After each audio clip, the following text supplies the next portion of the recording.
ठरलं तर मग या मालिकेच्या आता जबरदस्त भागामध्ये अश्विन आणि अर्जुन यांच्या समोर प्रियाचा मोबाईल आलाय. हो, आणि याच प्रियाच्या मोबाईलमध्ये असलेला साक्षीचा तो व्हिडिओ आणि त्याचबरोबर अजून 2 व्हिडिओ, या 3 व्हिडिओंच्या मुळे आता सुभेदार कुटुंब पुरतं हादरलेलं आहे प्रेक्षकांनो. या 3 व्हिडिओमुळे आता अश्विनला तर काही म्हणजे लपवायचं बाकी राहिलेलंच नाहीये. प्रियाचं सत्य, सगळं प्रियाचं सत्य अश्विनच्या अशा पद्धतीने समोर आलंय की आता कुणालाच काही बोलायला चान्स राहिलेला नाहीये. आणि त्यानंतर अश्विन पुरता आता घाबरलेला आहे. आणि त्यानंतर हे सगळं काय चाललंय हे न कळल्या कारणाने आता अर्जुन त्याला समजवण्याचा आपल्या परीने प्रयत्न करतोय आणि त्याला समजवतोय सुद्धा.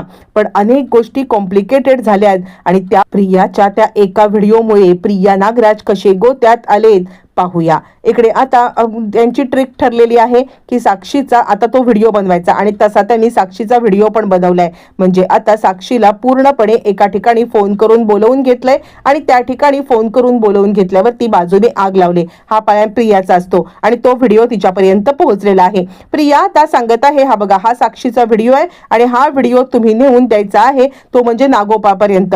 काही केलं तरी सुद्धा नागोबापर्यंत हा व्हिडिओ पोहोचला ना की आता आपल्याला काही प्रॉब्लेम नाहीये.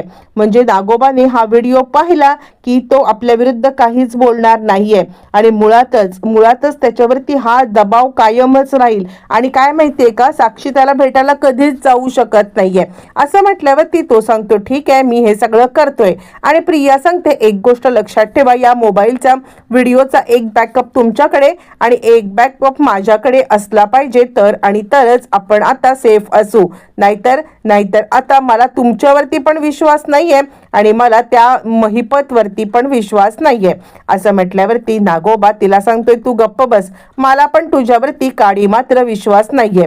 असं म्हणत दोघ जण मूर्खपणा करत तो बॅकअप आता स्वतःच्या मोबाईल मध्ये घेत आहेत आणि इथेच दोघांचं काम तमाम झालंय. आणि महिपतला तो व्हिडिओ पोहोचलेला म्हणजे साक्षी त्या ठिकाणी आले. तिला आता धोक्याने त्या ठिकाणी बोलवले की तुला अण्णांचा जर का पत्ता हवा असेल तर तू त्या ठिकाणी ये म्हणून. पण आता त्या ठिकाणी आल्यावरती लगेचच तिला कळलंय की आपण या ट्रॅप मध्ये अडकलो गेलोय आणि चारी बाजूने तिला आता आगीच्या विळख्यामध्ये गेले. आणि हा व्हिडिओ लगेचच नागराजने महिपत पर्यंत पोहोचवायला सांगितलेला आहे एका कॉन्स्टेबलला पैसे देऊन. मग आता ज्या वेळेला महिपत पर्यंत हा व्हिडिओ पोहोचलाय त्याने आता आपलं तोंड बंद ठेवण्याचा जरी निर्णय घेतला असला तरी या दोघांनी जो काही मूर्खपणा केलेला आहे त्या मूर्खपणाच्या मुळे आता मात्र हे दोघच जण या जाळ्यात आता अडकले जाणार असतात प्रेक्षकांनो. म्हणजे ह्या दोघांना कळतच नाहीये की आपण किती मोठी चूक केली. महिपत तो व्हिडिओ पाहतो म्हणजे आता या दोघांनी मुद्दामच मला हे ब्लॅकमेल करतायत आणि ब्लॅकमेल करण्यासाठी आता इकडे ह्यांनी हा व्हिडिओ बनवलाय आणि तो त्या ह्याच्यासोबत निरोप पाठवतो. तो त्याला सांगतो की हे बघ मी तुला जास्तीचे पैसे देतो आणि तू फक्त माझं एक काम करायचंय. हा व्हिडिओ तुम्हाला दाखवलास, तुला आता नागोबाकडून पैसे मिळाले असतील, तू आता एक काम करायचंय, ह्या मुलीला जाऊन भेटायचं आहे. या मुलीला जाऊन भेटलास ना की माझा निरोप द्यायचा आहे की हा प्रकार जे काही चाललेला आहे तुझ्या बरोबर, हा प्रकार दुसरं तिसरं कोणी नाही तर करणारी व्यक्ती आहे नागोबा आणि प्रिया. कारण हे दोघं जण तिच्या गुडबुक मध्ये राहतील हे त्याला कळलेलं आहे. त्यानंतर मग लगेच आता अर्जुन चौकशी आता अर्जुन महिपतला विचारतोय बोल काय खरंय काय खोटंय सांग आणि कुणाला घाबरतोयस असं म्हणत असताना सुद्धा महिपत काही बोलायला तयार नाहीये.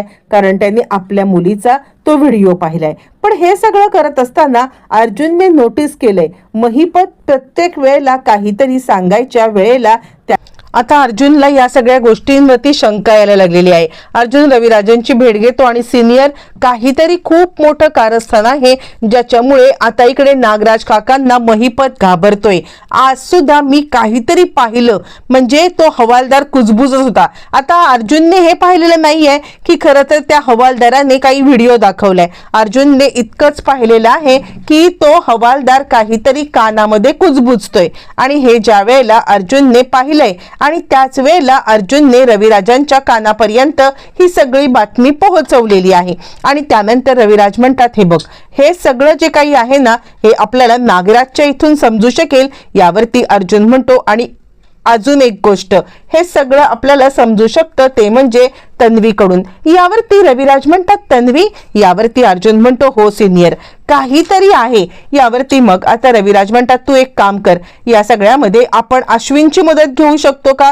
यावरती लगेचच अर्जुन सांगायला लागतो 100% तू अश्विनशी बोल, कारण मी जर का काही त्याला असा पद्धतीत बोलायला गेलो ना तर उगाच तो माझ्यावरती राग काढेल किंवा तो माझ्यावरती चिडेल. त्यावरती तो सांगतो तू चिंता करू नकोस, मी अश्विनशी बोलून घे, तू अश्विनला बोलून घे, अश्विन नक्कीच काहीतरी करेल. तो सांगतो चिंता करू. रविराजांनी अश्विनला बोलवलंय. अश्विनला ते सांगतायत हे बघ अश्विन, तुला माझी मदत करायला लागेल. ती माझी मुलगी असली तरी सुद्धा मला ज्या गोष्टीचा डाऊट येतोय ना त्या गोष्टीसाठी तू माझी मदत कर. यावरती अश्विन म्हणतो ठीक आहे रविराज काका, काय करायचंय तुम्हाला, म्हणजे मी काय करायचं अपेक्षित आहे? त्यावरती रविराज म्हणतात तू एक काय काम करायचंयस तर सगळ्यात महत्वाचं तू आता तन्वीवरती लक्ष ठेव. आम्हाला असा डाऊट आहे की ती महिपत आणि आता नागराज यांच्या मदतीला तीच आहे. यावरती तो म्हणतो असं का म्हणताय तुम्ही? यावरती ते सांगायला लागतात हो, कारण असे क्लू काहीतरी आम्हाला भेटलेले आहेत, त्यामुळे तू या गोष्टीचा विचार कर. तो सांगतो ठीक आहे, सगळ्यात महत्वाचा क्लू म्हणजे तिच्या मोबाईलमध्ये मला मिळू शकतो आणि तेच मी बघण्याचा सगळ्यात पहिले प्रयत्न करेन. रविराज म्हणतात 100% तो प्रयत्न करच, पण मी जे काही सांगतोय ते नीट ऐक, म्हणजे काही झालं ना तरी सुद्धा तुला आता मोबाईलमध्ये जे काही दिसतंय ते सगळं तुझ्या मोबाईलमध्ये ट्रान्सफर करून घ्यायचंय. असं म्हटल्यावरती मग इकडे आता अश्विन घरी आलाय. घरी आल्यावरती अश्विनला अर्जुन सांगतोय मला तुला रविराज काकांनी जे काही सांगितलंय ते मला माहिती आहे, मी तुझी मदत करेन, मी इकडे थांबतो, तू जा आणि त्यानंतर मग आता मी तिकडे बाहेर थांबतो. असं म्हणत अर्जुन आता बाहेर थांबलाय, जेणेकरून काय आता हा शोधतोय काय नाही शोधत आहे त्याला सुद्धा चिंताच लागून राहिलेली आहे. बरं आता हे सगळं चालू असताना मग आता अर्जुन विचार करतो काहीतरी त्याला सापडू दे आणि तो आता बाहेर प्रिया येते का, प्रिया काही करते का याची वाट पाहत बाहेर ज्या वेळेला थांबलेला आहे. आणि त्याच वेळेला मग आता इकडे सायली विचार करते हे काय करतायत बाहेर, आणि त्यावरती सायली म्हणते काय झालं? त्यावरती अर्जुन तिला खून करतो थांब काहीच नाहीये. तोपर्यंत अश्विन आत गेलेला. आता प्रेक्षकांनो अश्विन तर आत आलेला आहे आणि अश्विन ज्या वेळेला आत आलाय आणि त्याच वेळेला तो आता तिचा मोबाईल ट्राय करतोय बघण्याचा, आणि जे समोरचं दृश्य त्याने पाहिलंय त्यानंतर त्याचे तर प्रेक्षकांनो धाबे दणाणलेत. त्याला काही कळायलाच मार्ग नाहीये की आपल्यासोबत नक्की काय चाललंय आणि तो पुरता हादरलाय. आणि आता हे सगळं जे समोर चाललंय ते खरं की खोटं त्याला मुळातच प्रश्न पडलाय, कारण त्या मोबाईलमध्ये सगळ्यात पहिला व्हिडिओ आहे साक्षीचा. म्हणजे आता इकडे साक्षीला पकडण्यात आलंय, ट्रॅप करण्यात आलंय आणि त्यानंतर तो व्हिडिओ प्रियाच्या मोबाईलमध्ये सगळ्यात पहिला म्हणजे आता रिसेंटच्या ह्याच्यामध्ये शूट केलेला तोच मोबाईल त्याला आता दिसलेला आहे. आणि प्रेक्षकांनो त्याच्या तर पायाखालची इतकी जमीन सरकले आणि त्याने लगेचच तो व्हिडिओ आपल्या ह्याच्यावरती ट्रान्सफर करून घेतलेला आहे. आता तो व्हिडिओ आपल्या ह्याच्यावरती ट्रान्सफर करून घेतला आणि त्यानंतर तो पुढचे व्हिडिओ पाहतोय. एका पाठोपाठ एक भयंकर खुलासे, सुमन किडनॅप असल्याचा व्हिडिओ आणि त्याचबरोबर 1012 पंचायती प्रियाच्या एका पाठोपाठ एक अशा काही समोर आलेल्या आहेत की त्याच्यामुळे अश्विनला तर आता खूपच मोठा धक्काच बसलेला आहे. अश्विन या सगळ्या प्रकरणामध्ये इतका हादरलाय ते व्हिडिओ घेऊन तो आलाय रविराजांच्या. आणि आता रविराजांना ज्या वेळेला तो व्हिडिओ दाखवतोय त्यावेळेला रविराजांना तर आता काहीच कळायला मार्ग नाहीये आणि ते सांगतायत काय आहे हे. अश्विन म्हणतो रविराज काका मला स्वतःलाच कळत नाहीये की हे सगळं काय आहे ते. आपण आता हे फक्त पाहतच बसलोय पण आता मला तर मोठा धक्का बसलाय. यावरती लगेचच अर्जुनला आता बोलवलं जातं. अर्जुनला बोलवल्यावरती आता मात्र रविराज सांगायला लागतात अर्जुन बघ काहीतरी खूप मोठी गडबड आहे. यावरती अर्जुन ते व्हिडिओ पाहतोय. अश्विन सांगतोय साक्षी जिवंत आहे आणि हे सत्य तन्वी जाणते. याच्यापेक्षा महाभयंकर दुसरं ते काय सत्य असू शकतं? त्याला तर काही कळायला मार्गच नाहीये की आपल्यासोबत काय घडतंय. आणि त्यानंतर मग आता तो सांगतोय आता काय करायचं. यावरती आता इकडे रविराज सांगायला लागतात आतापर्यंत आम्ही तुला सगळ्यांनी सांगण्याचा जो काही प्रयत्न केला तर तुला कधीच काही आमच्यावरती विश्वास बसला नाही, पण आता तुझे तर डोळे उघडले, पण तुझ्यापेक्षा जास्त मोठे डोळे उघडले ते म्हणजे आमचे. आम्हाला तर काहीच कळायला मार्ग नाहीये, ते काही नाहीये. जाऊ दे, आता या प्रकरणाचा सोक्षमोक्ष लावला पाहिजे. आपल्याला कळलंय की महिपत का सत्य सांगत नाहीये, ते या दोघांच्या विरोधात का खुलासा करत नाहीये.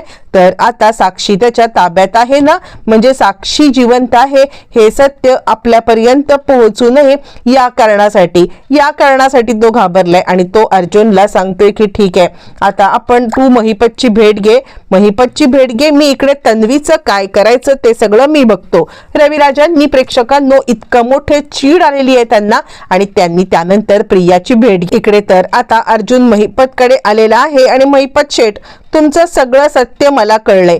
महिपत म्हणतो काय, यावरती अर्जुन म्हणतो आता लपवाछपवी महिपत करून काही उपयोग नाहीये. तू कोणत्या परिस्थितीमध्ये हे खोटं बोलतोयस ते आम्हाला कळालेलं आहे. त्यावरती महिपत सांगायला लागतोय काय खोटं, कसलं खोटं. यावरती अर्जुन आता त्याला म्हणतोय तू जे काही बोलतोयस ना ते सगळं सत्य आम्हाला कळालेलं आहे. मुळातच खरं सांगायचं तर आता तुझी मुलगी जिवंत आहे साक्षी, आणि ती कुठे आहे हे आम्हाला माहिती आहे. यावरती महिपत अधिकच घाबरलाय. काय बोलताय तुम्ही, साक्षी कशी जिवंत असू शकेल. यावरती लगेचच आता इकडे महिपत सांगतोय साक्षी जिवंत नाहीये, उगाचच तिला आता अडकवण्याचा प्रयत्न करू नका. यावरती लगेचच तो म्हणतोय साक्षी जिवंत आहे, आमच्यापर्यंत तो व्हिडिओ पोहोचलाय, ती कुठे आहे ते पण माहिती आहे, पण तुझ्या मुलीला आम्ही नक्कीच प्रोटेक्शन देऊ शकतो. तुझ्या मुलीला जर का प्रोटेक्शन हवं असेल ना तर आता मी सांगतोय तेवढं कर. यावरती महिपत म्हणतो तुझ्यावर विश्वास कसा ठेवू. अर्जुन म्हणतो तुझ्याकडे ठेवण्याशिवाय पर्याय नाहीये. हे सगळं नागराज आणि यांनी केलंय, पण आम्हाला ते तर समजलंय, पण याच्यात प्रियाचा काय संबंध आहे हे अजून कळालेलं नाहीये. तन्वीचा काय संबंध आहे, तन्वी का याच्यामध्ये इन्व्हॉल्व आहे, हे सगळं काय नाटक आहे हे आम्हाला समजलंच पाहिजे. असं म्हणत आता इकडे चिडलेला आता आहे तो म्हणजे आता अर्जुन, आणि तो त्याला विचारतोय. यावरती तो म्हणतो आधी माझ्या मुलीला इथून बाहेर पाठवायचं काम करा. जेव्हा ती इथून बाहेर पडेल ना त्याच वेळेला मी तुम्हाला सत्य सांगेन. इथून तिला आत्ताच्या आत्ता बाहेर रवानगी करा. असं म्हटल्यावरती तो आता घाबरलेला. आता अर्जुनला हे कमिटमेंट करणं शक्य नाहीये, कारण आता ते साक्षीला पाठवणं हे धोकादायक आहे. पण तरी पण तो बोलून चाललेला आहे ठीक आहे, साक्षीचा पासपोर्ट तयार करतो आणि पासपोर्ट तयार करून मग तुला सांगतो. महिपत म्हणतो नाही, पासपोर्ट शिवाय नाही. मी माझ्याकडे अशी काही सत्य आहेत की ज्या सत्यांच्यामुळे आता तुमच्या सगळ्यांची झोप उडेल, झोप. पण मी जे काही सांगणार आहे सत्य ते साक्षीला ज्या वेळेला तुम्ही तिकडे पाठवाल ना त्याच वेळेला. आता इकडे साक्षीपर्यंत महिपतचा निरोप पोहोचलेला आहे की प्रिया आणि हे सगळेजण तुला धोका देत आहेत. पण त्याच वेळेला साक्षी आता ती सांगते की इथून पळून जायची तुझी आता व्यवस्था मी करणार आहे, हे महिपतने तिला सांगितलेलं आहे. मग त्यानंतर लगेचच साक्षी आता फोन करते, ते म्हणजे इकडे सचिनला. आणि सचिन आपण हा देश सोडून जायचा आहे. सचिन म्हणतो इतकी काय घाई आहे. यावरती ती सांगते मी तुला नंतर सांगेन, पण आत्ता इकडे तू एक काम कर, तू आत्ताच्या आत्ता इकडे देश सोडून जाण्यासाठी पासपोर्ट विजा सगळं तयार कर. तो सांगतो ठीक आहे, पण पैसे. ती सांगते पैशाची चिंता करू नको, मी दे. आता खरी गोष्ट आहे ती म्हणजे प्रियाची हजामपट्टी काढायची. प्रियाची हजामपट्टी काढण्यासाठी रविराज आलेत आणि दे इकडे तुझा मोबाईल. त्यानंतर प्रियाची भंबेरी उडले. मोबाईल कसला मोबाईल, काय मोबाईल. यावरती लगेचच आता इकडे सांगायला लागतात रविराज तू कितीही कारस्थान करण्याचा प्रयत्न केलास तरी सुद्धा आम्हाला सगळं समजलेलं आहे. फायनली तुझा गेम संपलेला आहे. तुझा मोबाईल दे आणि सगळं आम्ही पाहिलंय. प्रताप म्हणतो हो, तुझे सगळे जे कारस्थानं आहेत ना ती सगळी आता आमच्या समोर आलेली आहेत. साक्षी कुठे आहे सांग, नाहीतर तुला जेलमध्ये जायला लागेल. अरे देवा, साक्षीचा व्हिडिओ यांना दिसला म्हणजे काही खरं नाहीये. अश्विन म्हणतो तन्वी तू लपवू नकोस, काय सत्य आहे ते बोलून टाक. प्रिया चांगलीच अडकलेली आहे.